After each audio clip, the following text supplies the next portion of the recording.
Dan insya Allah kita masuk sore ini, semoga Allah berkahi, sebab yang ke-31 yaitu sikap mengalah. Kata penulis, yang saya maksud dengan mengalah di sini adalah mengalah dari prinsip dengan alasan maslahat. Satu sikap yang memberi pengaruh buruk terhadap seseorang dan terhadap kekonsistenannya, di mana mengalah di sini sampai rela mengorbankan iman dan keyakinannya tanpa dia sadari. Jadi bukan mengalah di sini misalnya karena dia lapar, terus kemudian saudaranya butuh lalu dia dahulukan, bukan itu yang dimaksud. Tetapi dia mengalah dalam arti kata membiarkan kemungkaran, kemaksiatan, dan dia sebenarnya memiliki ilmu, dia bisa amar ma'ruf nahi munkar, tapi dia membiarkan dan dia mengalah ya pada kebatilan, pada kemungkaran, sehingga kemungkaran dan kebatilan itu justru merajalela. Dan ini tidak boleh sama sekali. Karena hak, kebenaran dan batil akan terus bersaing sampai hari kiamat. Dan Allah mengatakan dalam Al-Quran mengekalkan buat kita sebagai pelajaran bagi orang-orang beriman. A'udzu billahi minasyaitonir rajim wa qul ja'al haqqu wa zahaqa innal batil. Katakanlah hai Muhammad, sesungguhnya hak itu kalau datang maka akan hilang semua batil. Ya, akan hilang semua kebatilan. Oleh karena itu teman-teman sekalian, perlu kita ada batasan lingkup, ya, batasan lingkup daripada apa yang dimaksud oleh penulis dari sikap mengalah ini. Di antara bentuk sikap mengalah ini adalah meninggalkan amar ma'ruf dan nahi munkar. Dia melihat kemungkaran dilakukan oleh temannya, saudaranya, istrinya, tetangganya, atau atasan kerjanya, atau teman kerjanya. Lalu ia membiarkan kemungkaran itu dengan alasan kemaslahatan. Udah biarin aja deh demi maslahat supaya tetap bersahabat, supaya tetap status suami istri, supaya tetap disayangi, supaya tetap dapat bonus. Bahkan yang lebih buruk dari itu, ia menampakkan sikap seakan-akan ia mendukung kemungkaran itu atau bertebal muka terhadap kemungkaran yang terjadi di hadapan matanya. Sementara seorang mukmin sejati tidak takut akan segala macam hinaan dari orang yang menghina dalam menegakkan ajaran Allah. Karena tujuannya adalah mendapatkan ridha Allah walaupun seluruh manusia membencinya. Jadi dimaksud sini sekali lagi kita mungkin sudah bisa memahami maksud daripada sikap mengalah sini adalah mengalah kepada kemungkaran, mengalah kepada kebatilan, membiarkan jalan buat mereka. Tidak bisa. Dalam Islam kita harus menegakkan kebenaran dan kita harus ya menahan kebatilan itu. Dan kalau kita sudah tegakkan keadilan, kebenaran, maka kebatilan akan hilang dengan sendirinya. Makanya Nabi SAW menekankan dengan sangat jelas, Man ra'a minkum mungkaran falyughayyirhu biyadihi. Siapa di antara kalian yang melihat kemungkaran depan matanya, baik dia kenal atau tidak kenal si pelaku, ya, maka dia harus mengganti dengan tangannya. Power, kekuatannya. Kayak misalnya atasan pada bawahan, pemimpin negara pada masyarakatnya, dia punya power, orang tua pada anak, suami pada istrinya, dia bisa tekan untuk supaya kemungkaran tersebut tidak ada. Fa in lam yastati' fa bilisan. Kalau tidak mampu dengan tangannya maka dia bisa dengan lisannya, nasihati. Fa in lam yastati' fa biqalbi. Kalau tidak mampu juga pun maka dia pungkiri, tetap dia harus tegakkan kebenaran walaupun dalam hatinya. Wa dzalika adhaful iman. Dan itu selemah-lemah iman. Dalam riwayat lain, tidak ada lagi iman di bawah itu. Berarti memang tidak bisa kita biarkan. Nah, jangan sampai teman-teman Anda mengalah kepada teman-teman yang lainnya, ya sahabat-sahabat Anda, karena mereka mayoritas, 7 orang, 8 orang, 10 orang teman Anda sendiri multazim. Anda sendiri yang istiqamah di jalan Allah. Lalu Anda bilang, sudahlah teman-teman saya, nggak apa-apalah. Biarin aja mereka merokok, biarin aja mereka minum khamar, biarin aja mereka ke karaoke, biarin aja mereka main perempuan dan segala macam. Enggak. Tidak boleh, justru Anda di sini harus hadir menegakkan kebenaran. Tidak bisa, walaupun sahabat. Justru kita harus menanamkan dalam diri kita mulai hari ini, mulai sejak ini. Pada saat kita bahas tema ini, Anda sudah punya ilmunya dan teorinya. Tidak boleh lagi kita membiarkan kemungkaran. Bahkan harus ma'ruf ditegakkan. Dan Anda perlu garis bawahi, orang-orang terdekat justru yang lebih berhak Anda luruskan. Istri, suami, anak, orang tua, saudara. Mereka-mereka sahabat, ini adalah orang-orang terdekat. Bentuk sayang dan cinta Anda kepada mereka justru kalau Anda menegakkan amar ma'ruf nahi munkar pada mereka. Anda menyuruh mereka pada kebaikan dan Anda melarang mereka dari kemungkaran.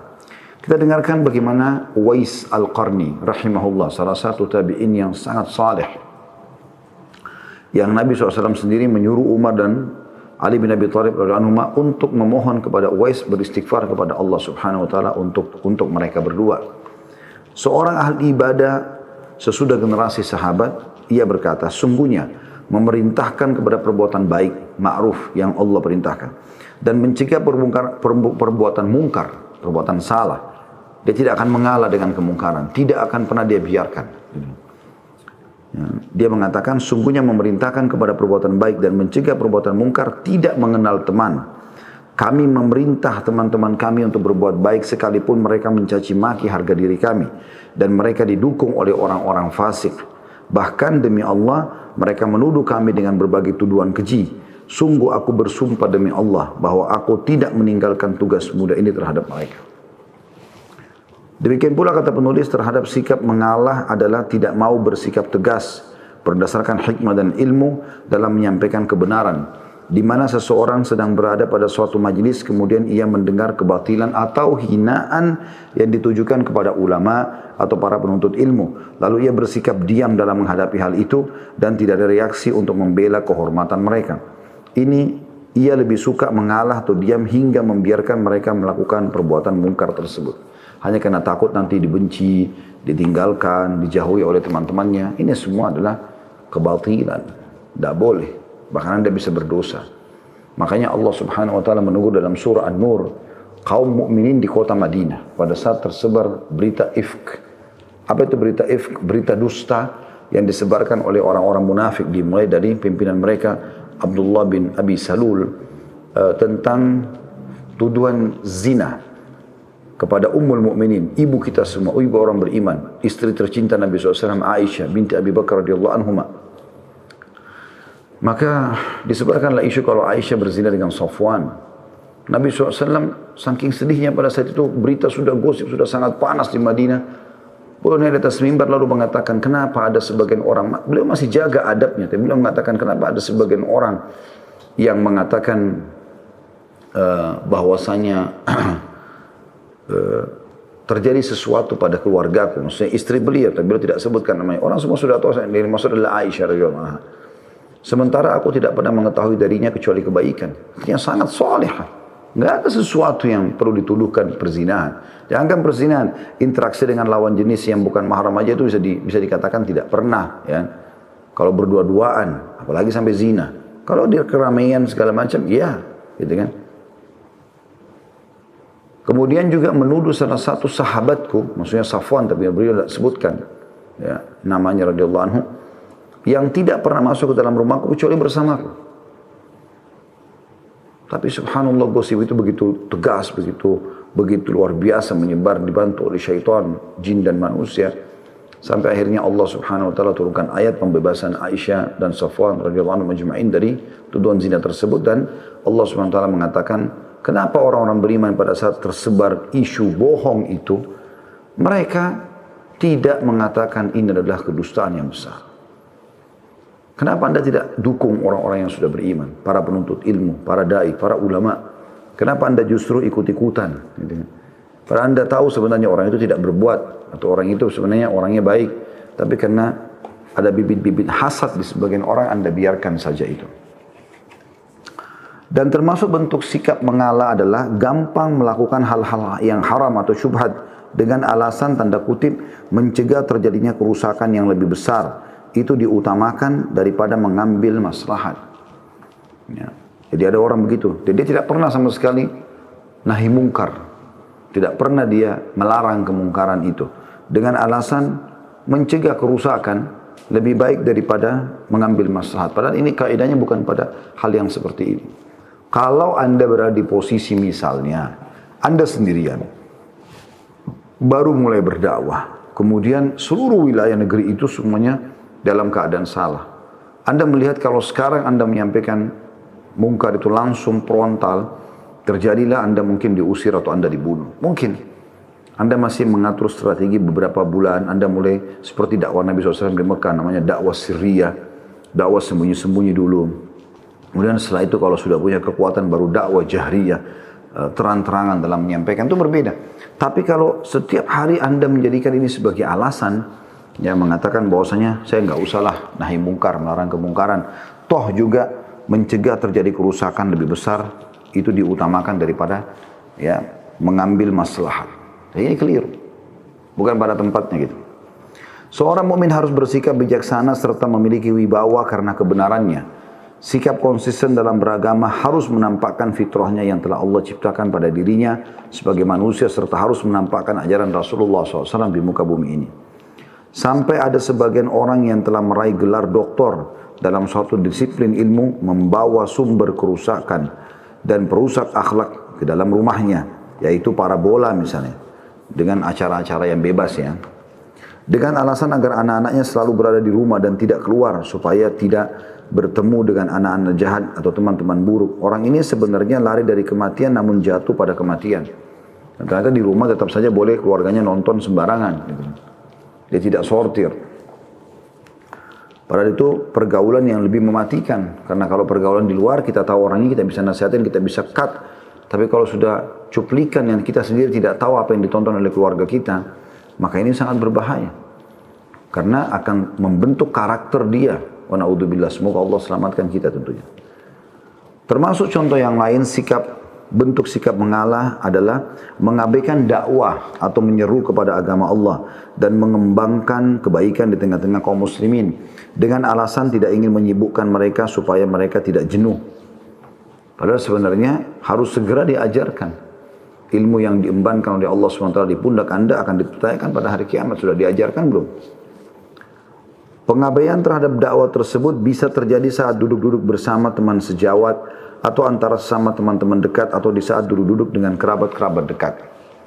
Di poin ini saya ingin teman sekalian usahakan ya, setiap kali Anda duduk bermajelis dengan siapapun, mau keluarga, mau anak-anak, mau siapa saja, ya. Maka pada saat Anda duduk-duduk bersama mereka, gitu, maka yang harus pertama melemparkan pembicaraan adalah Anda. Atau ada orang soleh dalam majelis tersebut. Karena kalau Anda tidak memulai melemparkan sebuah menu pembicaraan, ya, kita bahasakan bahasa menu supaya mudah difahami. Seperti kalau makanan ada hidangan, ya, menu yang dihidangkan itulah yang dimakan kan gitu. Begitu juga dengan perkataan. Kalau ada di situ misalnya Anda berdua soleh atau solehah, 3 orang yang atau 2 orang yang lain fasik atau fasik kalau perempuan, jauh dari agama Allah, maksiat. Anda biarkan mereka yang pertama menyajikan menu perkataan, maka akan menjadi pembicaraan di situ nanti. Ya. Misalnya kalau mereka bicara tentang perzinahannya, pergaulannya, segala macam, minuman khamr, apalah ya, segala macam, maka itu akan menjadi pembicaraan dan Anda juga bisa terpengaruh. Anda kan manusia, sensitif.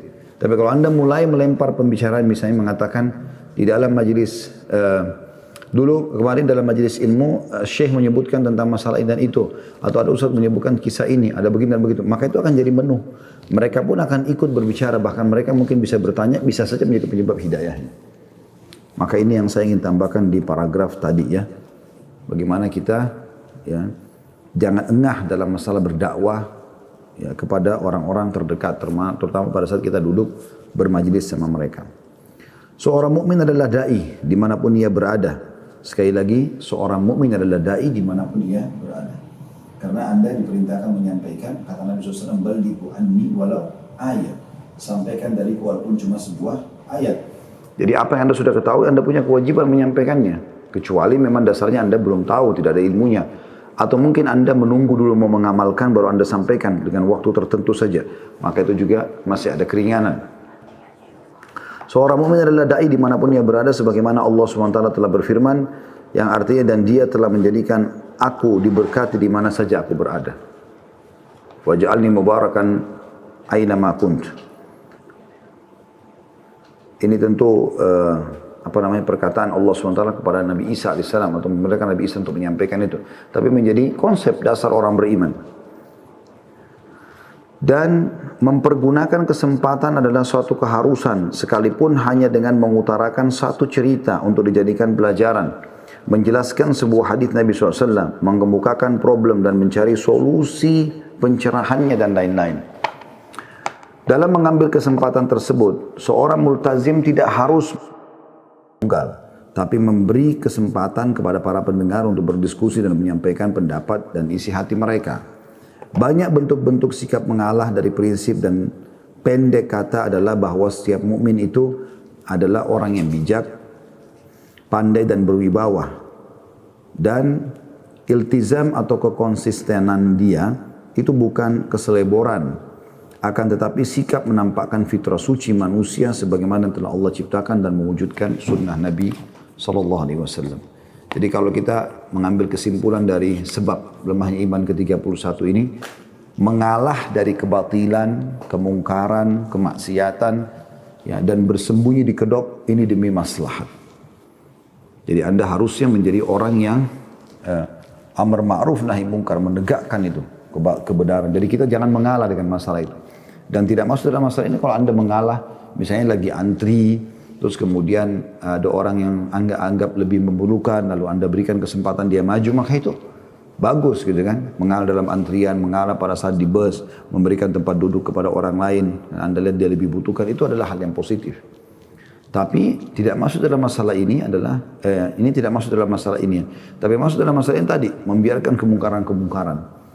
Yang sudah kita panjang lebar jelaskan, poin-poin apa yang sudah kita sampaikan tadi itu. Ya. Jadi walaupun teman-teman seluruh orang membenci kita karena kita menegakkan kebenaran, tidak usah khawatir.